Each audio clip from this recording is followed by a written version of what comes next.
سمية أمشيشو، أم لطفل توحدي ورئيسة جمعية أمي لاضطراب طيف التوحد الاضطرابات المشابهة بعمليات المضيق الفنيدق. أولا رمضان مبارك كريم علينا وعليكم.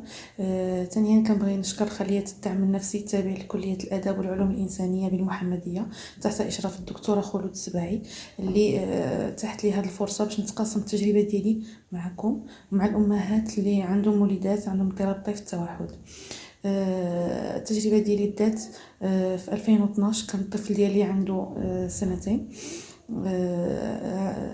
الوليد ديالي كان عنده مشاكل، كان عنده سلوكات، كان عنده اضطرابات. انا كأم ما عنديش تجربة، كنت كنتقبل منه هذوك السلوك وكنت كنظن على ان الامر عادي، ولكن الفضل كيرجع للوالده ديالي الله يجازيها بخير، هي اللي اكدت لي على ان الوليد عنده هذا السلوك غير طبيعي، وهذا المشكل اللي عنده راه شي حاجه غريبه خصنا نتحققوا منه وخصنا نمشيو نعرضوه هنا عند طبيب نفسي اخصائي في الطب النفسي للاطفال.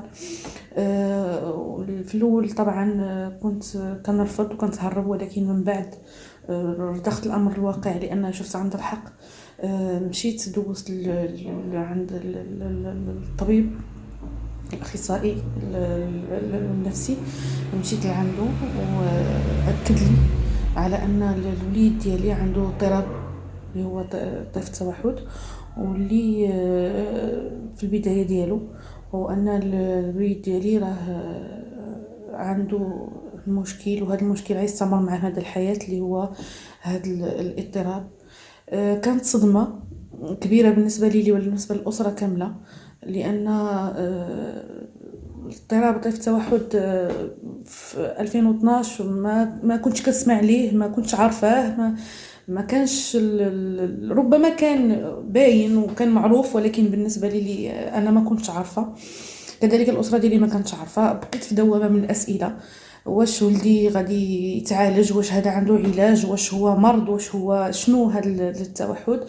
شرح لي على ان هذا التوحد راه هو ما عندوش باقي ما معروفش السبب وما عندوش علاج. حلني عند اخصائي تاني، مشيت لعنده نفس الشيء، زاد اكد لي على ان فعلا ولدي عنده اضطراب طيف التوحد. طرحت عليه مجموعه الاسئله: ولدي كيفاش غيكون؟ شنو بعدا في هذا الاضطراب؟ شنو هو؟ شنو هما العلاج اللي عنده؟ شنو هما الطرق ولا السبل اللي خصني نوفرها ولا نخدم فيها باش الوليد ديالي يتحسن؟ شنو هو الدواء ديالو؟ اكد لي على انه طبعا نفس اللي قال لي الاخصائي الاول، على ان الوليد راه عنده هذا الاضطراب، وهذا الاضطراب هذا راه ما عندوش علاج لحد الساعه، ما كاينش العلاج بفضل ان ما معروفش الاسباب، اذا راه ما كاينش علاج. بقيت كنسولو انا هاد الوليد ديالي كيفاش ملي غادي يكبر كيفاش غادي يكون؟ واش هو عي مرحله وغادي تفوت؟ واش ملي غادي يكبر وغيوصل لواحد السن معين غادي يرجع التصرفات ديالو طبيعيه وغادي يرجع يهضر وغادي يتكلم وغادي يدخل المدرسه؟ هادو كاملين كانوا اسئله اللي طرحت عليه. جاوبني ما نقدرش نقول لك وما نقدرش ناكد لك. بقيت كنسولو انا واخا ولدي دابا عنده عامين، لا يوصل 10 سنين، وصل 20 عام، كيفاش غادي يكون؟ نصحني انني نمشي نشوف واحد الفيلم اللي كيجسد الشاب التوحدي، كيفاش الحياه ديالو. وهذه كانت هي صدمه كبيره اكثر من الصدمه اللي تلقيتها من عند الطبيب الاول. هو انني شفت داك الفيلم وشفت ان داك الممثل كيفاش جسد داك الدور ديال الشاب التوحدي اللي هو لا علاقه له بالواقع، وان هذا الطفل او هذا الشاب التوحدي راه فاقد الاهليه، فاقد التواصل، عايش في مجتمع ما عارفش راسو شنو كيعمل. في داك اللحظه انا انهارت ومرضت، اكتئبت. شفت ولدي غادي يضيع، وولدي غادي يبقى واحد الانسان اللي هو عاجز على التواصل مع المجتمع ديالو، ما غاديش يدخل المدرسه، ما غاديش يقرا، ما غاديش يتواصل، ما غاديش يجي واحد النهار اللي غادي نشوف ولدي انه قادر يثبت ذاته.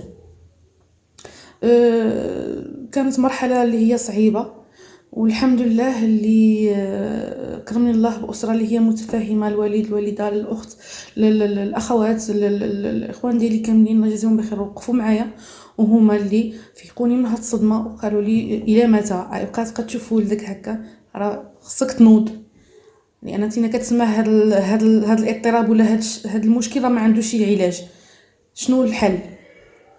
فعلا هذه كانت واحد الدفعه قويه بالنسبه لي تما غادي تبدل حياتي، تما غادي تبدلوا لي الافكار ديالي، تما غادي تبدلوا لي الاحلام ديالي كلها.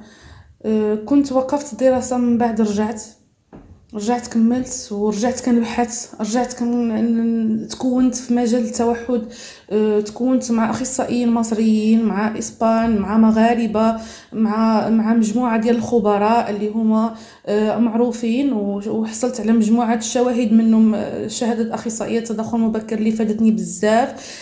دوزت تكوينات في تحليل السلوك التطبيقي اللي حتى هو ساعدني بزاف، والحمد لله هذوك التكوينات كنت كنطبقهم بالحرف على الوليد ديالي، والحمد لله بقيت ماشيه في مسار اللي صحيح، لان كنشوف الوليد ديالي كيتحسن، كنشوف الوليد ديالي انه غادي من الاحسن، من حسن لاحسن. تما عرفت راسي فعلا بان هاد الطريق اللي خديته ولا هاد القرار اللي خديته راه فعلا كان صحيح. الحمد لله الوليد ديالي قدرت نتجاوز معاه مجموعه من الصعوبات، مجموعه من العراقيل، مجموعه من السلوكات النمطيه، مجموعه من الاضطرابات الحسيه اللي كانوا عنده. كلشي الحمد لله قدرنا نتجاوزه انا وياه. دابا وصلنا انه قدر يتجاوز 90% ديال المشاكل اللي ناتجين على هذا الاضطراب هذا. في 2015 كان الحلم ديالي انني ندخل ولدي المدرسه، لان وصلنا لسن مدروس.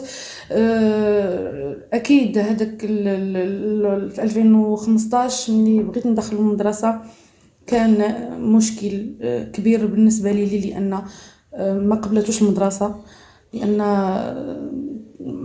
التوحد ما قبلوش، ما رافضين الفكره على ان طفل توحدي غادي يقرا، طفل توحدي راه بلاصتو في المراكز الخاصه، ماشي في مؤسسات اللي هي عموميه او خصوصيه، عندهم بلاصتو. انا ضد هذه الفكره، ودائما انا كنقول انا باغا ولدي تدمج، باغا ولدي يكون قاد براسو وقد في وسط المجتمع، كيدافع على راسو، كيتواصل مع ناس اللي هما ما عندهمش مشاكل، ما عندهمش اضطرابات. يعني انا بغيت ولدي تدمج صحيح في مجتمع اللي هو ما عندوش مشاكل وما عندوش اضطرابات نفسيه، ما عندوش مشاكل، ما عندوش توحد، باش انا ولدي توحدي وغادي ندمجو مع توحديين ما غاديش نزيدو القدام. اذا بغيت انا التوحد او التوحد بصفه عامه يخرج يبرز ذاته في وسط المجتمع، ما يبقاش منحصر داخل الاسوار. هذا هو كان الهدف ديالي. طبعا كما ذكرت ما قبلتوليش المدرسه، من بعد الحمد لله سهل الله في مؤسسه اخرى قبلاته بصدر رحب، تقبلوه لا اطر الاداريه ولا الاطر التربويه، وجلست معهم وعرفوا ان عندي تكوينات، وانني انا اللي قدرت نخرج ولدي من مجموعه من المشاكل كانوا فيه، وغادي نتعاونوا انا كأم هما كاطر تربويه، وغادي نقدروا اننا نتجاوزوا هذه المرحله هذه، خصوصا ان باش يتدمج راه كانت شويه ديال الصعوبه. الحمد لله كان هناك تواصل دائم بيني وبين الاطر، وتبارك الله عليهم انهم قدروا حتى هما يعاونوني ويعاونوا الوليد ديالي. كان ولدي بلا مرافقه، دخلت المؤسسه بلا مرافقه، كانوا هما المرافقين ديالو، يعني اساتذه اللي كانوا مشكورين من هذا المنبر هذا، لانهم وقفوا مع ولدي وقدروا على انهم يساعدوه. قرا في القسم الاول، القسم الثاني، القسم الثالث، حاليا دابا هو في القسم الخامس كينجح الحمد لله، كيقرا، عنده تحصيل دراسي اللي هو مزيان. والحمد لله المؤسسه كانت تجربه ناجحه مع ولدي، ودابا رجعت مؤسسه اللي هي دامجه، اللي فتحت الابواب ديال الاطفال اللي هما عندهم هذا الاضطراب ديال التوحد. الحمد لله. انا دائما كان عندي الفكره انني ناسس جمعيه، ولكن كنت دائما كنقول حتى نوصل، حتى نقدر انني الولدي نحطه في بر الامان، حتى انني فعلا ننجح. والحمد لله ملي شفت ولدي ماشي مزيان قررت انني نأسس جمعيه. طبعا قبل ما نأسس الجمعيه كنت كنخرج مع فريق ديال المديريه الاقليميه لمضيق الفنيدق مشكوره. كنت كنخرج معاهم ك بيرسون ريسورس في مجموعه من الخرجات ديال التعبئه المجتمعيه لتشجيع التمدرس الاطفال فضيله الاعاقه.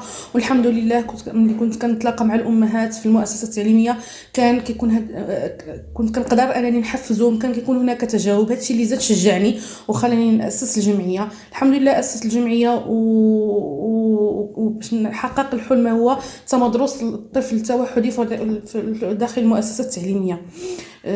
وجاء الحمد لله صادف التأسيس ديال الجمعية بداية الاشتغال فيها بانطلاق البرنامج الوطني للتربية الدامجة، هو اللي زاد فتح لي الأبواب وزاد شجعني. والحمد لله من بين 114 ديال الأطفال اللي عندي في المؤسسة في الجمعية عندي اطفال اللي هما في سن تمدرس 36 طفل. الحمد لله دمجتهم كلهم في مؤسسه تعليميه كاينه فيها العموميه وكاينه الخصوصيه. الحمد لله قدروا هاد الوليدات يتجاوزوا المشاكل والصعوبات طبعا بتبادل وتقاسم التجارب مع الامهات وبحضور الامهات والاخصائيين اللي عندي في الجمعيه، وتاطير مني انا كرئيسه جمعيه وكاخصائيه تدخل مبكر وكأم تكونت في هذا المجال هذا ومازال لحد الساعه كنتكون، وغادي نبقى ان شاء الله يا ربي في مكان التكوينات انا غادي نتكون باش نحاول ما امكن نجود من الخدمات اللي كنقدم لهاد الوليدات. والحمد لله هذا كان حلم وبدا كيتحقق، وكنتمنى هاد التجربه ديالي هذه تفيد الامهات وتفيدكم كاملين، ونعرفوا على اننا ما كاينش مستحيل مع اطفال التوحد. اطفال التوحد عندهم قدرات خاصه، وحنا امهات اطفال التوحد عندنا قدرات حتى هي خاصه، وغادي نقدروا ان شاء الله نحققوا اللي كنطمحوا له وناخذوا باليد ديال وليداتنا لبر الامان. وشكرا.